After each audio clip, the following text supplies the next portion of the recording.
Greetings, ladies and gentlemen, and welcome to this latest edition of Tales from Outer Space. I hope you enjoy. The Hero They Need, written by Shogun CDN. Nash sat in the waiting room. The Spartan walls reflected what he had seen in the Skultish culture on other worlds. It was as if a species were allergic to any kind of decoration. Save for a hologram of his family, the commander's walls were as bland, bare, grey. Finally, the door opened and the Skald clacked on their hind appendages. His chitin clicked on the stone floor quietly. He sat down opposite Nash and opened the link on his desk. From Nash's point of view, the holoscreen appeared as a slight fuzziness in the air.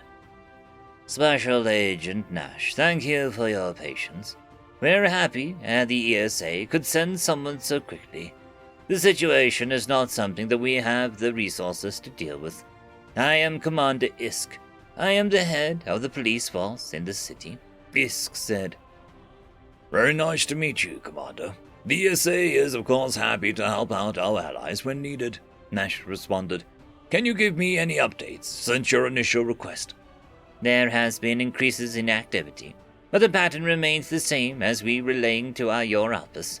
Given what we're dealing with, I don't want to put my officers in unnecessary jeopardy. Thus far, though, we have had 32 medium or serious injuries. Thankfully, none involving my staff, Isk said. Nash nodded. He doubted that he would be willing to chase after the equivalent of a gorilla on the loose on Earth either. One thing, Commander. They usually go by an alias. Does this suspect have one? Isk reviewed the screen. Yes, of course. I forgot to include that. Scarlet Avenger. Nash slowly wiped his palm against his face. Are you all right? Isk asked. Nash simply nodded. Special Inspector, will you need any resources from my department? Isk asked. Just your main comm channel so that I can listen in, and a driver who is knowledgeable about the city to get me around, Nash said. It will be arranged. Good hunting, Isk replied. Nash sat in the back of a vehicle and listened to the comm as he watched the Skulls go about their nightly routines. He needed every inch of space in the back for his prey, as the vehicle wasn't built for humans, even for average-sized ones like himself. The driver was a young Skald, new to the Force, but he was born and raised in the city, and they assured Nash that he knew it intently. So far, the evening was uneventful, and the driver was young enough and afraid enough of Nash that he wasn't trying to make conversation. A call about a robbery came over the comm. That'll be him, Nash thought.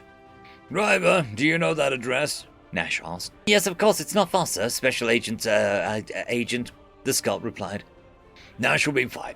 Get us there, but only to within 50 meters of the building, Nash said. And let your staff know not to respond to the call until I give word.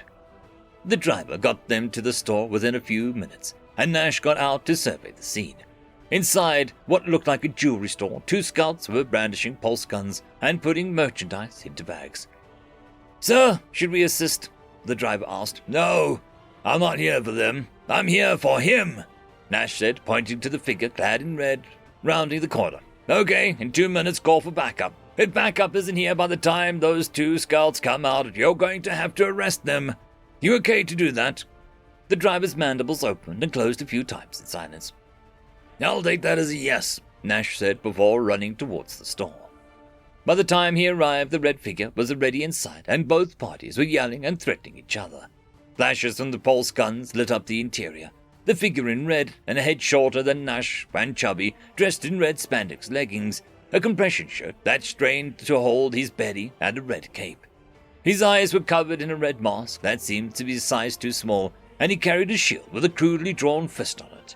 The shield was taking the brunt of the fire from the guns. Criminals only receive one kind of justice from the Scarlet Avenger, and that's pain, he yelled.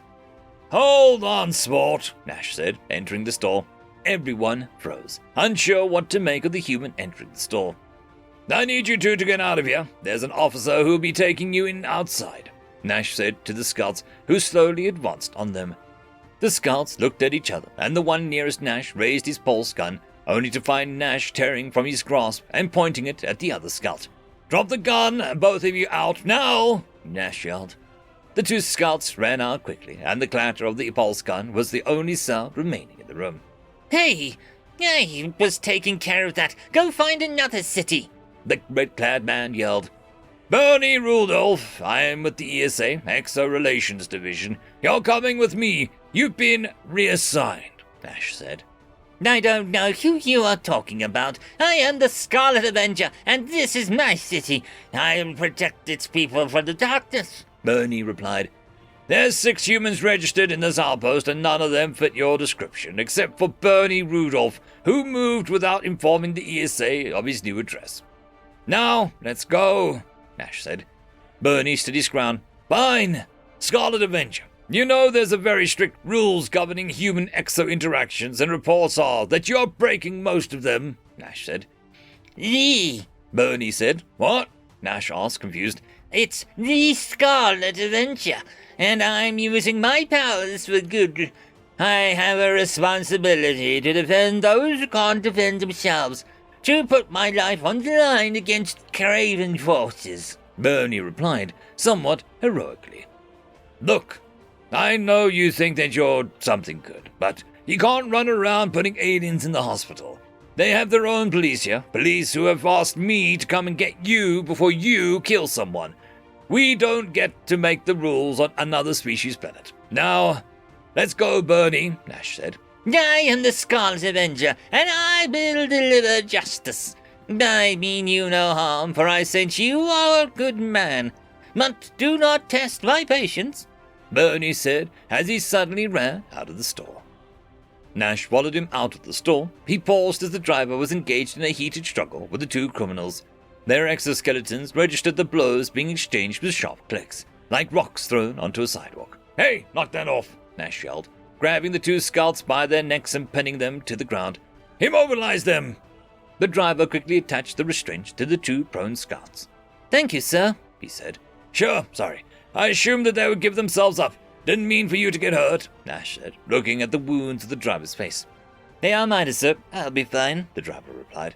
I'll give your commander a good report, Nash said, before sprinting towards Bernie, who had stopped half a block away, to watch the scene. Once he saw Nash running towards him, Bernie took off at a dead sprint. The lower gravity on the Scarlet world allowed him to bound down the road, and he clambered over a 10-foot retaining wall to cut through an alley. Nash followed him over the wall in no rush to close the distance. Instead, he kept Bernie in his sights about 25 meters ahead. Sure enough, less than a kilometer into the chase, Bernie's pace began slowing down considerably.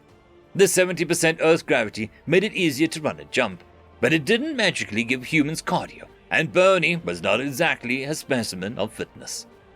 Another few hundred meters and Bernie slumped onto the grass, breathing heavily as Nash caught up. Bernie put his hands up. Wait,